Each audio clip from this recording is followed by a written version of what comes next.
What's up, everyone? You are listening to Long Story Long. I'm your host, Lisa Curry. Today's guest is the incredibly talented TV writer and comedian, Mike Drucker. Mike has written for Adam Ruins Everything and The President Show, and he's currently co-head writer of Full Frontal with Samantha Bee. Mike's a good friend of mine, and it's always great to talk to him, and I think you're really going to enjoy this conversation. Here you go. Hey, Mike, how are you? Good. How are you now that we're officially recording it? I know. I'm spiraling. I'm kidding. Wouldn't that be funny if, like, when we first got on, I was like, yeah, everything's great. And then I'm like, and recording, everything's terrible. It's real rough out there. It's real bad. It's supposed to be the other way around. You keep your sad feelings inside at all times. Yeah. That is true. I feel like half of the podcast I do before, and I'm like, I don't know, man, just sometimes life is a dark tunnel, and I just, I kind of hope for death. And then I get on, they're like, how you doing? I'm like, so good. I can't wait to talk about this video game. Like, it's the worst. I love it. It's so real. So you grew up in Florida. I know this already. What city in Florida again? Mostly Coral Springs, Florida, a little bit of Tamarack and Margate. They're all suburbs of Fort Lauderdale. Oh, okay. Well, I'll be there in October, so I'll wave to your neighborhood or something. I don't know. As it was coming out of my at the expanse. As it was coming out of my mouth, I was like, this sounds just like when somebody's like, oh, your birthday's tomorrow, mine's in September or whatever, because it doesn't matter. No, it does. It's so fine. Dumb. So, when you were growing up, did you know you wanted to get into comedy? No, I mean, like, I liked comedy, and there were even times, like, at, like, a school, like, elementary school talent show where I'd, like, read jokes out of a joke book, but I didn't really know I wanted to be a comedian, or it wasn't something I was consciously focusing on. I loved comedy, and I loved listening to, like, my dad's stand-up albums. I like that. That sounds like your dad recorded stand-up albums. The way you said my dad, my dad is Buck Henry. Buck Henry. Why was that my go-to? Why? He's not even a stand-up. Why was that? I don't know. My dad owned a lot of stand-up albums that I enjoyed, and I don't know. I honestly thought I'd get into making video games. I think that was my big plan with my childhood, which briefly happened, and then I realized that I didn't want to do that. Yeah, I mean, you're on that periphery, though. Yeah, I am at the periphery. I don't even know if that's... I think you're more in it than on the periphery, but like... wait, so you got to make video games for a second? Hold on, that's a side thing that I didn't know. Well, I worked for Nintendo for a couple years. Oh, okay. So, Was this pre-comedy?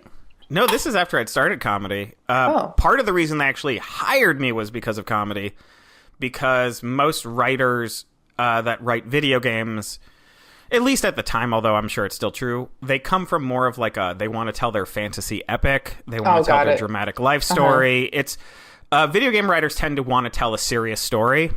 Not all of them, and there's a lot of very funny ones. Much like Mario and Princess, right. What's her name? Princess Peach. Yeah. Princess Toadstool Peach. Voiced by Leslie Swan.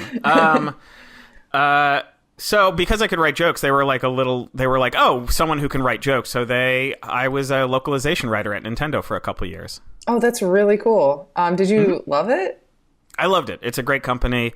It is, I think if my comedy career wasn't getting better at that point, like if I sort of had plateaued out or wasn't doing comedy at all and got it through some other route, I would stay there forever. It's a great company. It treats people well. It's like that. The opposite, of everything. I still have the Nintendo I got for my like 7th birthday or whatever. And I only know like 2 games.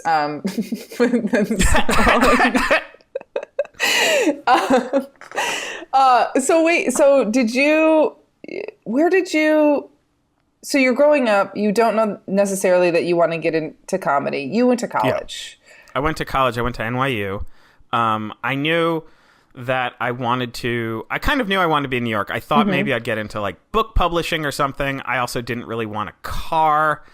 I had no idea what I was doing, but New York seemed like a good place for me to go. Yeah. And I like the idea that NYU didn't have a campus just because it felt a little more like I'm living in New York. Yeah. So I went to NYU and did my undergrad in English Lit and journalism and got my master's in English Lit, which was a waste of money. Did you? I feel like I'm beginning to get more and more proud of having dropped out of college, because so many friends are like, and I have this degree and it was a waste of money. And I'm like, it's an engineering degree. What are you doing? So did you, by the time you had finished college, you were already in comedy, right? I started doing comedy towards the end of my junior year of college. So my master's, I did sort of an accelerated thing. So yeah, by the time I got my master's, I'd been doing comedy for 2.5 years. Oh, wow. And what made you start doing stand-up? I don't know. I had a few friends who were like, you should try an open mic sometime. You're funny. And I was like, I don't know. And, the nice thing about going to college in New York is that it's easy to find open mics. Yeah, it's absolutely. Easy. Even 15, 16, I started 15, 16, 17 years ago. Even then, like on forums and early Facebook, you could find listings for open mics. Yeah. I'm sure if I went to a college that wasn't in a big city and never doing this at all, because it wasn't like I had planned this and it was thoroughly researched. Right. I was like, all right, I'll choose an open mic. I'll spend a week writing stuff and then I'll go. Uh-huh. And I did. So it was just sort of, I don't know. It was sort of this sense of, I guess I should try it if people are telling me to try it. And I did. Yeah. That's great. And was it scary, or did you feel connected to it right away? I felt connected. It was both. It was definitely scary. It was kind of nice in that it was sort of one of those more daytimey open mics when there's only like 7 people there, which now or even like a couple years in, if you go to that, you're like, there's only 7 people here. This is terrible. Yeah, or it's daytime. It's like, no, I can't. This belongs in darkness. But when it's your first open mic, you're like, this is okay if like 6 people see me fail. Yeah, absolutely. And anyone there looks like they've already failed at life. And so it was, it didn't have I think if I had gone to like a big open mic with like a lottery of 35 people, yeah, I would, again, maybe not have done it. But yeah, it was this quiet, crappy, it was actually at New York Comedy Club, the still standing New York Comedy Club, but they used to have a tiny room that is now an actual closet. They used to have a tiny side room where they would have shows. Like it should have been a closet in the first place. It clearly was, and then they clearly were like, we could probably fit some tables and chairs in here. And then they were like, we shouldn't it doesn't work. It's a fire hazard. That's really fun. I feel like most buildings in New York are a fire hazard somewhere. Oh, yeah. Absolutely. That's really funny. I love that you started it just by a suggestion from other people. Because I feel like if somebody had told me to do that, it would have been like, you're out of your fucking mind. So after you started, did you start getting up regularly right away? Not right away. I mean, I did I would do like a couple open mics a week, 3, 4, or 5 open mics a week. And from that, I started to this was also, I think, right before the new comedy boom. So there were fewer like bar shows. There were fewer, it was almost like you were either in a club or you were doing shows like Invite Them Up with Eugene Merman, where you already had to be relatively well liked. Right. It was hard. There weren't a lot of low level book shows. Yeah. So I started barking. In Times Square for Broadway Comedy Club, just passing out flyers to get stage time at the very end of like the very last show of the night, doing 5 minutes in front of confused tourists. So I spent about a year barking. I was just barking outside. I hated it. I wasn't very good at it.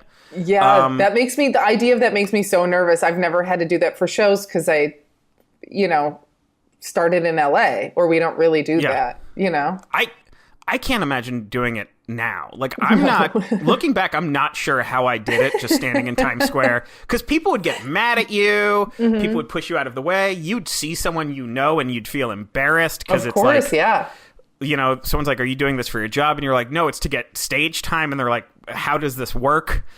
Yeah, they're like, what are you talking about? And you're like, were you part of the lies? The lies that was worded weirdly, but like in New York, I feel like any show within a couple blocks of Times Square, the thing they always say is they're like, you could see comics like Tina Fey. And it's like, man, Tina Fey doesn't do stand-up. And if she did, she wouldn't be here. This is... That... I will say, to my credit, I did not lie to people because I knew that they would probably see me on one of the shows, and I felt like they were already... And it bothered me, too, when people would be like, Dave Chappelle could be there, and I'm like, don't do this, because they're already going to be sad. Yeah, it's like, I mean, theoretically, he could be there. Also, theoretically, they could get hit by a meteorite while they're in the Right. audience. Theoretically, he could pass by the Broadway Comedy Club after every other club burned down, and then he could be like, oh, I'll do a set here. Yeah. This is why I'm not booked anywhere. I would, I'd do things like, people from Comedy Central and whatnot, which, at the time, everyone who was 2 years older than me had a live at Gotham, so it's not like I was lying to anybody. Yeah. 4 or 5 times a week when you first start out sounds like a lot to me, because I did it the first time. I was like, well, I did that. And then I think I didn't go back for like 6 months or something because I was so scared. I was definitely scared, but I was also in college, and so it was kind of easy to do. Like, you could just be like, fuck it, all right, I'll do this open mic at midnight at the Pit, and it's not like when you have a job when you're like, I don't want to do this. You're also like 22, 23, so you have that energy. Yeah, totally. I think that, and I also think that it was something that I did not expect to like as much as I did, when I first did it. Like, I almost expected it to go poorly and be like, see, I did it. So right. I think finding something new that I thought that I could maybe be good at was very intoxicating at the time. Absolutely. How long had you been doing it before, like, you realized you're good at? Because you're very good at stand-up. Thank you. And how long did it take you to hit that realization? I want to say maybe 3 or 4 years is when I started to do jokes that other people would, like, quote back to me. It was also the first time I auditioned for Montreal. That's awesome. And I got, and I got great feedback. I didn't get it till my 4th audition. I didn't get new faces till my 4th audition, but after my first, they were like, that was really great. Here's some notes. But it was enough where I was like, oh, one, I didn't realize at the time that even getting the audition was a big deal. Yeah. At the time, I was just like, a bunch of me and my contemporaries, like Dan St. Germain, Mike Lawrence, Jamie Lee, we were getting these auditions. So you're like, this is just it. And I think because of that positive feedback and realizing that I was being invited to even try things, I began to think that, maybe I can be somewhat good at this. Yeah. So at this point, you're finished with college, or are you? I don't know how long it takes to This get was like master's. right out of grad school. Yeah. So by now, are you like, this is going to be my career and fuck my degree? And not entirely fuck the degree. I mean, you write for a living. I honestly think, because I had spent some time interning at SNL on this time and whatnot, that I didn't think it would be my living, but I wanted to try. Yeah. I kind of got this thing in my head that was like, this will probably be a failure, but I want to know that I sort of failed honestly, if that makes sense. Yeah, absolutely. Like, because you and I, and anyone listening, when you do a comedy show, one of the things that you kind of get from a lot of people is this sense of like, I've always wanted to do it, and I could have done it, and I would probably be good at it, but I never did it. Yeah. Almost this assumption that, like, if I had just decided to do comedy, I would have been a star. And that's not true. So many people. But I kind of, in my head, I was like, I want to know that I not like I want to know I failed in some negative way, but almost like, okay, then I can cross it off the list. I can say that I did it. Yeah. And it didn't work. Unfortunately, it worked. So now I'm fucking stuck in this nightmare industry. Well, and now you can look at other people's careers and say, well, if I wanted to, I could do that, and I would be very successful at it. But I just chose Which not I do. to. Yeah. I tried to learn Python programming in January. I don't know why. I was like worried about my career, and I had a panic attack and signed up for programming classes. That is so funny. I do this constantly, or I'll apply for jobs that have nothing to do with comedy because I'm like, well, I guess I should just go into a whole new field because I didn't like book a weekend or something. I know. So, yeah. Oh God.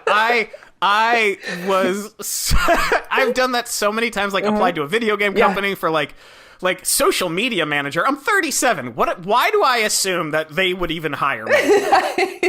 I have nothing left to do but this. Do you think also, I feel like there's part of it that even though my living comes from comedy, like I'm from such a blue collar background, that there is still a piece of my brain that's like, this isn't a real job though. Yeah, so one day you're going to have to get a real job. So like learn to drive a forklift or something. Yep. Find another career. That's a real fear I have. Like, I'm really like, there's going to be a point when like some man in a suit's like, oh, you don't do this anymore in any way. Yeah. And I'll have to find a real job. It's so funny that, because I mean, you're very successful, and there's so many people that at every level are like, yeah, I mean, I'm just doing this until somebody makes me stop doing it. Like there's some committee that's like waiting in the shadows or something, and they're like, come on and get us.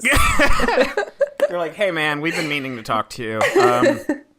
We really don't need you anymore. They approach you with like a list and a badge. And I'd almost be like, oh, thank you. Like if someone was like if show business had like the head of show business, and that person was like, hey, officially you can no longer do this. You have to do something else. I'd be like, oh, thank you so much.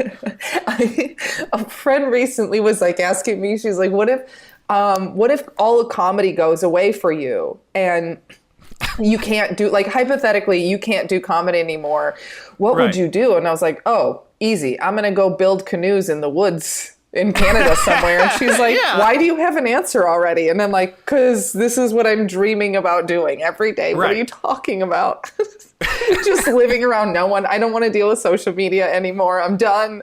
Right. Oh, God, it would be so nice. So nice to not deal with social media. It would be so nice. So what was your first job in comedy, by the way? You mentioned interning at SNL.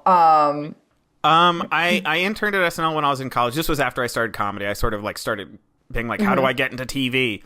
And I asked around, and someone who knew someone was like, the casting department was looking for someone. And I wasn't really interested, but then it got back to me. They were like, nobody wants to intern for this department, so if you do, we'll place you on a comedy show. Like the next semester. It's like, if you do a semester in this place nobody wants to work, we'll help you. So I did that, and then I interned at SNL for a while. Then I finished school, and my first comedy job was honestly just, I would like freelance funny articles for video game sites. It wasn't really a job so much as the first time I got paid outright for comedy wasn't even stand-up. It was writing like funny video game articles. That's awesome. Was that like, that had to be so satisfying? I mean, the first couple, I mean, the first time you make money from comedy is always such a thrill. Yeah. Yeah. It's $200. Yeah. Oh my God, what a fortune. I know. Some of the pay that I've gotten in the past, I look at now and I'm like, what? Yeah. Yeah. What was I doing? So at that point, are you like, now writing the articles for the video game stuff, did that make you want to go more into writing and pursuing staff writing jobs? I think that, and when I was an intern at SNL, I was an intern with the writers and cast, and I really just fell in love with what the writers did. Writers at SNL and cast through SNL at SNL go through a lot of stuff that has been documented elsewhere. But I don't know. It seemed like this cool sort of glamorous life, and they were sort of like the type of comedy people I wanted to fit in with, like, because over time you sort of figure out who you do and don't fit in with in comedy. Yeah, I'm still working on that. Yeah. I don't have any comedy enemies, but that's because I'm super antisocial. Yeah. But I definitely have like entire groups of people where I'm like, do I not hang out with these people? Do we have rules? Yeah, I don't believe I have any enemies, but I have people I fucking hate. Yeah, but I definitely. try to, I don't like conflict. So I try to just be friendly with everyone. And then Yeah. I start to panic. I don't know. I feel like we have similar anxieties. Then I start to panic because I'm like, my friends don't like these people. And if they see me being nice to these people, they're going to think that I'm like friends with those people or I'm aligning with them, and I'm not. I hate them. I'm just trying to keep it moving. Like it's a whole... It's like, like I've definitely got, like, I noticed that you're following this comedian who said this Yes. offensive thing. I'm like, I've been following him since like 2012. Like, yeah. I don't It's also like I'm not looking at their stupid I'm not things. looking. Yeah. I'm sorry that, like, some of my friends have become millionaires being complete pieces of shit. Yeah. I didn't expect it. I didn't approve of it. They didn't ask me first. But You're not like, on the I'm committee. Right. But nor am I combing through every name being like, does he live in Austin now? Like, I don't know who, like... I'm not going to go name by name through my list. Yeah, that's really funny. So I think also there's something about writing that feels, that has been over romanticized, but also just feels like, stand-up's full of so much riffraff. Yeah. But the people in stand-up that make a living from writing, or that can make a living from writing, seem to be... my perception is that they're just above the riffraff. Like there's total riffraff. Yeah. This is the nicest way I could put it. So not to like give too much credit to all writers either. Right. But there is something to it where it seems, I guess maybe it also seems closer to a quote real job where you're like, oh, I'm in an office. Yeah. I order lunch. It's a thing. There's a union that you can join. Exactly. That gives you health care. Yeah. Yeah. I think so, but I think there's like, in my mind, there's like 4 basic types of comedians where it's like stand-ups who just want to do stand-up, stand-ups who want to act, and these mix together, stand-ups who want to write, and then there's stand-ups who just want to hang out. And I think that's the riffraff usually. Like, and usually they're the riffraff who sort of sycophantic to the stand-ups who just want to do stand-up. Yes, totally. Do you know what I mean? Like, we both have friends who are highly skilled people who just want to do stand-up. And we also know people who are highly unskilled people who just want to hang out with those stand-ups. Yeah, it's like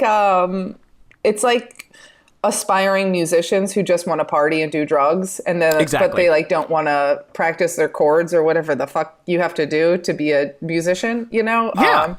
Kind of the same thing. So after you were working for the video game shows, now I'm just making things up, Mike. I'm literally listening to you in real time. I've become someone's grandmother. I am old enough in LA that I do qualify as a grandmother. So yeah, that's what you can now audition for in paper towel commercials. Oh my God. Something to look forward to. Yeah. So how did you make the transition into writing for television? I know you got New Faces at JFL. Was that like a big jumping off point? And was that part of it?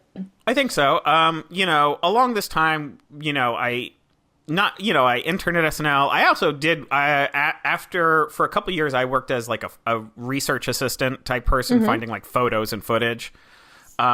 So not in the center of the action, but I was there, and they let me submit jokes to Weekend Update, and I was real bad at it for a very long time. I think that they don't let people submit anymore, but at the time they let people submit who worked there, because I think they were like, all right, we'll let them each person can send 10 jokes, and if they suck, they suck. And I sucked, but I kept at it for a long time. I started to crack, and I started to get more and more and more and more in. And Seth Meyers, to his credit, began like taking me to award shows as a writer. And that was like the first time I was ever like somewhere just as a writer. Like the only reason I was flown in, the only reason I was in a hotel room was to write. It wasn't like, we'll also let you write. So Seth had started me sort of down that path of being a joke writer type person. And I think a combination of Montreal and Fallon looking for a new person sort of perfect stormed me into that slot. That's awesome. How exciting was it to get staffed? And also, I imagine your parents were thrilled because I feel like my parents, if this makes sense, maybe makes more sense. Like, I feel like my parents are excited about the wrong things. Like, they're not excited about the things that I think are the most exciting. And I don't know if that's not an exciting thing. Right. I think my parents are very good at sort of retconning their own history of how they responded to things. So when I got it, they were like, this is so great. We knew you could do it. And I'm like, I'm sure that you remember thinking that. But you pull up a videotape, you're like, well, let's roll the footage. Let's roll the footage. They were very excited. I think that, I think just that I was like getting this big job. That was this big fancy job. It was still late night with Jimmy Fallon at the time too. So it didn't seem as much pressure for me. It seemed like, I was like, all right, I'll do this show. And this goofy show that I've seen. And I was really excited because it sort of felt like, the moment that justified all the effort. Like, I know that would seem like new faces, but it was the first time that it was like, your living is this. Your living is just comedy. It's not comedy and something else, or it's not like comedy. It's not like 80% comedy, but you have to write these promotional videos, which I kind of had to do for that video game website I worked for a little while. It was just a comedy job. So that moment was almost this sense of, like, I did it. Like, sort of a sense of, not like triumph, like I'll never struggle again, but sort of like, okay, I have done the task of making comedy my living.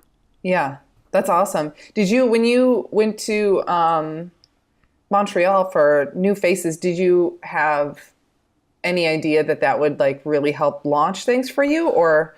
I thought so. I hope so. I really hope so. Because Montreal is so played up, and so everyone thinks it's important. Did you get an audition? Did you hear back? Did you get a call back?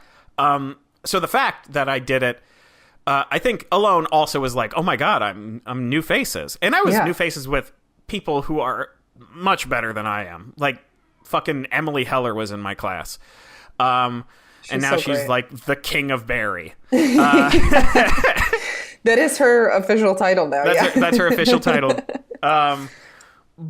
But yeah, it was like this great moment, and I felt like I belonged, and the showcases went well for me. Some people had rougher showcases than others. I was lucky in that I think I had 2.5 really good shows. And so, yeah, I think for me it was that Fallon too, but like that was also a moment that I was like, oh, I'm in comedy. I'm like, I was asked to be here. I love after that. Begging a long time. After begging, and now you're like, please let me leave. Please, God. Please, dear God. Wait, how long were you at Fallon before you went to your next gig from there? I was at Fallon for about 3.5 years. Oh, nice. That's a really nice long run. Yeah. I think because I had spent so many years trying to do Weekend Update jokes and figuring them out, I was able to hit the ground as a monologue writer pretty fast. That's awesome. Yeah. And it's the same kind of flavor of jokes. Yeah. I mean, obviously there's nuance, there's difference, but it's, it's late night, it's network. Setup punch. Yeah. That's awesome. And from after Fallon, what was your next gig? I was the head writer of Bill Nye Saves the World on Netflix seasons 1 through 3, which I guess is the entire run of it. Wait, that one was in LA, right? That was in LA. That was when you were living out here for a little while. Yeah, that's when I moved out to LA. I had never lived there before. Moved out here and like had to deal with cars. Yeah. Yep. Yeah. How was that? I feel like that show is that's so cool because like all of us grew up with Bill Nye, right? And it's like, so to get to write for him, he was great. He was really good. I think unfortunately our first season is a little shaky just because we had to make it very quickly, and we sort of had to figure out what it was as we were making it very quickly. So the first season, I feel it's not bad. It's not bad, but I feel like the second and third season are so much better that I wish that we could redo the first season. It was just a show that we had to make very fast. It was a great learning experience though, because it was the first time It was my second TV job, but it was the first time I was on a TV show that was being like developed as it was being made. Like, so with, something like Fallon, the late night format had existed for 60 years. So for this show, we had to figure out segments and how to do it. So it was challenging, but I also think it really was a learning process, and you learn to produce a little bit too. Did you find that really satisfying? I love developing something new and figuring out what works and what doesn't. It feels like a puzzle to me. Yeah. It was definitely satisfying. I think we were so stressed the first season that we kind of... It was satisfying the second and third season once we knew what we were doing. The first season, I think there was like a lot of worry, a lot of panic, and Bill himself is great. So Bill was not like an issue or anything, but just when you have no time, you just make things by the seat of your pants. Yeah, of course. Well, and worry and panic are also just like two of the cornerstones of doing stand-up. So it's like, at least you know how to manage these emotions. Yeah, exactly. Just like constantly worried and panicked. Do you feel like that? I mean, I imagine that set you up really well to move into the head writer position at Sam B after you've been there. Yeah. It definitely helped. And it also kind of helped with when, 1 month into having the job as head writer, we hit the pandemic and we had to figure out how to make the show a new way for a little while. Yeah, it definitely helped. Sort of being hit by random bricks at Bill Nye definitely helped me be like, oh, okay, I think I know how to handle this in the future. Like, you got it. How was it handling I guess adjusting for the pandemic? Because it's like, obviously you want to make the show look as good as it can, but you're so limited and things are so fucking weird. And I feel like all the late night shows, were wildly different. I in terms of the quality of video that they were putting out, at least at the beginning. I'm like, it was surprising to me because I was like, don't you guys just call each other? Doesn't everybody just swap notes? They don't. I mean, some do, but we are not part of the cool group. Once again. But I think for a lot of shows, including ours, it was almost like if we don't have something, then, an entire staff doesn't get paid. It's not just Sam being like, I need to get paid. If we're not making a show, TBS doesn't pay us. So first and foremost, we're like, how do we get this going fast? Yeah. Because the longer we have off, the more a lot of people can't feed their families. Mm-hmm. So... we were able to figure out the backyard thing pretty fast, but we had to do a fast test run, all these things on the fly. How do we light Sam outside? Who does shoot her? They sent her special equipment to attach to an iPhone. How does she get 4K iPhone footage to the editors quickly? There were so many different processes to figure out, but we did. But we figured it out. I think each show just sort of figured out what the host was comfortable with, and the host figured out what they wanted to do. Yeah. And went from there. Yeah, and it is hard to be on camera and even just read copy and also try to produce at the same time because your brain has to be in 10 different places. So I can't imagine what that was like for hosts of shows. I mean, that had to be really... Yeah. Really tough. I think it was. Was there any part of it that felt easier virtually? I mean... over time, it got a little easier to do rewrite a little faster and fact check. Yeah. Because, we just had to it was a little easier when it's just people on Zoom being here's a fact check, and you're not in a room. Yeah. For some reason, fact check always felt a little harder before the pandemic. And now I think that we've figured out a system. Not much, though. Not much is easier or harder. It's just different. It's just, you're just doing things slightly differently. Yeah, it's weird. And are you guys back in the studio now? We're in a studio, but we're not back in the office. So we're still working remote, but Sam is in a small studio that's different than the one we used to have. Okay. Yeah, it's weird because I feel like a lot of people are just started to slowly go back this summer. And now with the new variant, everyone's like, hit the brakes. Yep. Maybe we need to go back to totally virtual, which is, a scary thought to have. God, Just everyone, please get vaccinated. Yeah. Yeah. I'm like, if I lose one fucking gig, I'm going to start murdering unvaccinated people. That's just what I'm going to do. I have tickets to a concert that were for March 2020 that have been kicked down the road so many times that I'm sure there's going to be a point. And it's in LA, so I'm sure there's going to be a point where they're like, concert? We're not doing this. Are you going to Alanis Morissette? No, that would be dorky. It is the Final Fantasy VII Remake soundtrack concert live. So it's not some nerd shit. It's Final Fantasy. I had no idea that was even a thing. That sounds completely made up. Oh. Drucker bought VIP tickets. It's going to get like good seats, but then COVID. Are you so you're also just starting to get back into stand up, right? Yeah. I was trying. You didn't do any virtual shows, did you? Any Zoom shows? I did a handful of virtual shows. I didn't like them. Me neither. I hated them. I did a couple like virtual talk show or like live podcast type events, and those were fun because those were like a live game show. Yeah. Not just like the Quiplash things, but like things with like audiences watching. And those were fun because those. I just don't feel like I had stand-up in me looking at the computer. And I think some people do. I think some people have, like, I can be a live YouTuber version of stand-up. I feel like those people are mental. They're, like, psychotic people. Yeah, but they're going to be successful. They're going to be so... I'm sure they have a lot of TikTok numbers or whatever. Oh, man, yeah. I need some TikTok numbers. I think for me, the stand-up shows, the virtual ones... What didn't work for me is when you're done and you just shut your computer and you're sitting there in silence. Yeah. That's the part where I was like, oh, I should hang myself. This is terrible. Right. Okay, well, I just stared at a bunch of muted faces. Yeah. Are you doing stand-up shows when you come out to LA?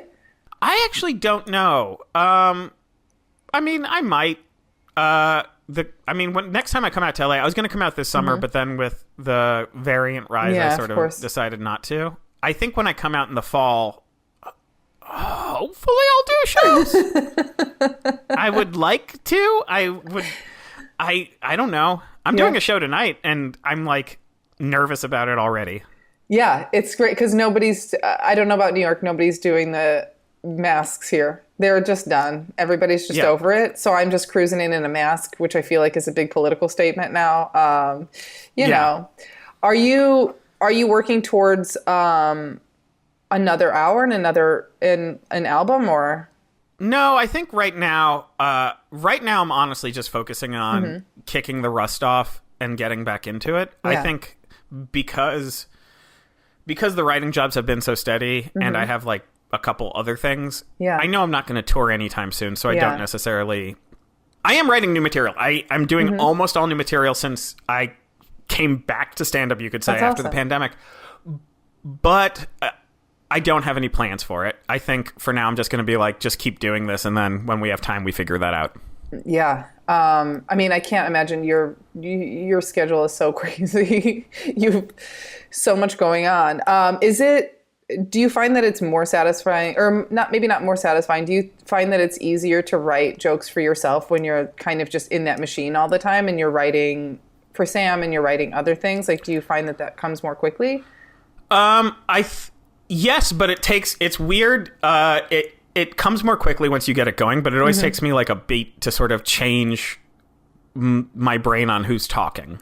Yeah. Because the way Sam sounds is, different than the way Jimmy sounded is different than the way I sound. And you do kind of have to like click your brain into the right voice. Yeah. I totally get that.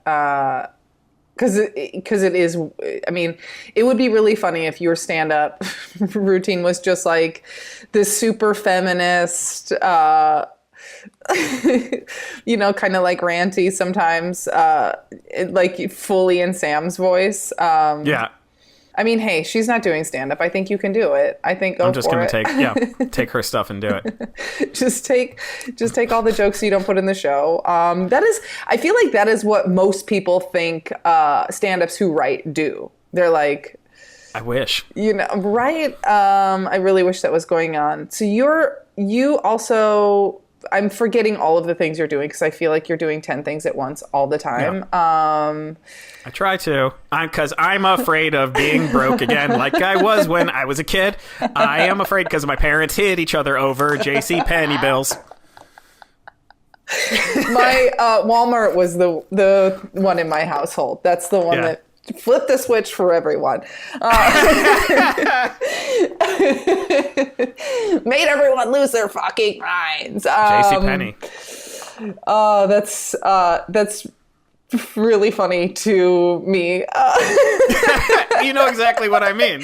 I know exactly what you mean. Like, as much as I want to be like, it's all about the hunger, baby. You know, I love this art. I got to be hungry. I'm just like, I am afraid so much, so often. Like, I just have to keep this going. There has to be multiple streams of revenue all the time. I can't handle this. So you also wrote a book. I did. More video game stuff. Yep, I wrote a book about the video game Silent Hill 2, which was sort of like the making of it and an analysis of it. And yeah, it actually was for this indie press called Boss Fight Books. It was the 27th in their series of books about video games. Yeah, it was, and it did well. It sold well for them. I was very nervous about reaction because video game fans can be they can get mad if they don't like something you do, and the reaction has been way more positive than I thought it would be. Like, I see people randomly recommending it. Horror fans are like, "Oh, it's a great piece about just horror itself." I've been surprised by how well it's been received, and I hate myself. I feel like it's funny because the second you were like, video game people can be, I forget the word you just used, but like, let's say they're intense. It's like, yeah, I'm kind of used to looking for approval from that type of person. So that sounds, it sounds like a real fun skill that we have, that we've built up. Oh, absolutely. Was that, and this is also available in print, yes? The book? Yes, it's available PDF. It's available digital and print. Does that feel like satisfying in a different way to have something printed? I mean, I don't know if that sounds silly because you've accomplished so much aside from that, but I feel like there's a certain satisfaction with having like a physical, tangible thing that you've made. There is, there definitely is. Like when you get like a box that has like 6 copies of your book in it, it's so cool and exciting. It feels like, I think you're absolutely right. It feels like you created something permanent when so much of what we do is like, again, like a TV show that no one's gonna watch again, or a stand-up show that is, by virtue of what it is, temporal. So to have like a book feels kind of cool. Yeah, just something that's going to take a little longer to decompose. Yeah, exactly. Something that someone can like look at the name of and throw out after you die.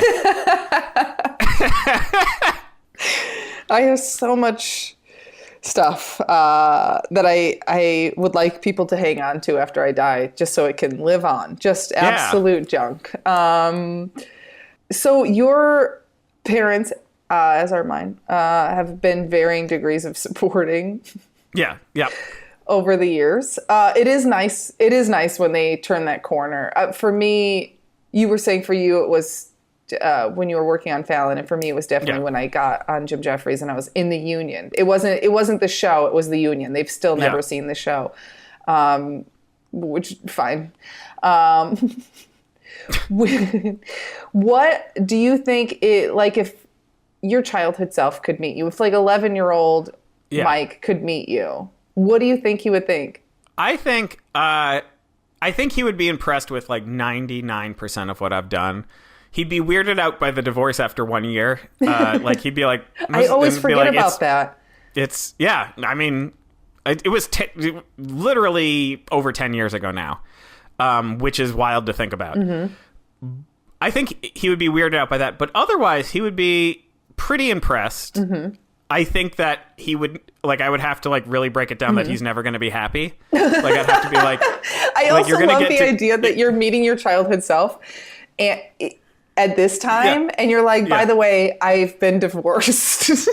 So just so you know, man, you're going to get married and you're going to get divorced pretty quick. Don't worry about it. And also, you'll never be happy. So you'll get to do stuff that's cool, and you'll be happy about it. But Listen, man, this is the baseline ain't changing. Yeah, just like chasing that feeling of like, oh, this next thing, and I'll be truly happy. Right. Is such a I'm like, when in reality, I'm like, you know what would make me truly happy if I lived in the fucking woods away from computers. It had enough money where you weren't worried. If I just had a little house on like a spot, a pond somewhere, and enough money for groceries, that's it. That's all. That's it. I mean, and maybe I wouldn't be either because, always chasing that. Well, that's awesome. Do you have anything coming up that you're excited about? I worked on during the summer, we had a hiatus from Sambi, and I worked on another show that I'm excited about that I don't think I can say what it is yet. Ooh, okay. But I got to do that. It's something that was very cool. So I did that for a little bit, so that should be coming up either end of this year or next year, which doesn't help anyone listening because I didn't say what it is. Just that's about it. Keep Mike Drucker on a Google alert for yourself. Yeah. And it could pop up. Side note, this is so stupid, not to make it about me, but when my album dropped, I made a Google alert for myself because I was like, somebody might have something nice to say. And there's an Olympic gold medalist who lost a child tragically around the same time. And 100% of the Google alerts I've gotten are about how she's dealing with the death of her child. So, joke's on me. Gee, I wonder if she also received notice a comedy album. What the fuck? She's like, what the fuck are you talking about? My child is dead. Oh no. Once a week, at least. Once a week. It's wonderful. So why haven't I turned it off yet? Great question. Still waiting for those reviews to Still just waiting roll for literally one nice comment I wasn't expecting. That's it. Just one, right, and I'll shut it off forever. Well, thank you so much for being on. It was so great to talk to you. Of course. Thank you for having me.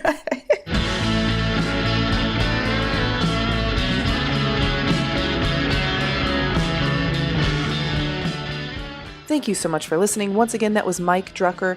You can find him on Twitter at Mike Drucker and on Instagram at Mike Drucker is dead, hilariously. And I'm Lisa Curry. You can find me on Twitter at Lisa_Curry and on Instagram at Olympian Lisa Curry. As usual, if you're enjoying the show, please like, subscribe, tell a friend, rent a billboard, write your congressman. You know the drill. We'll see you next week. Bye.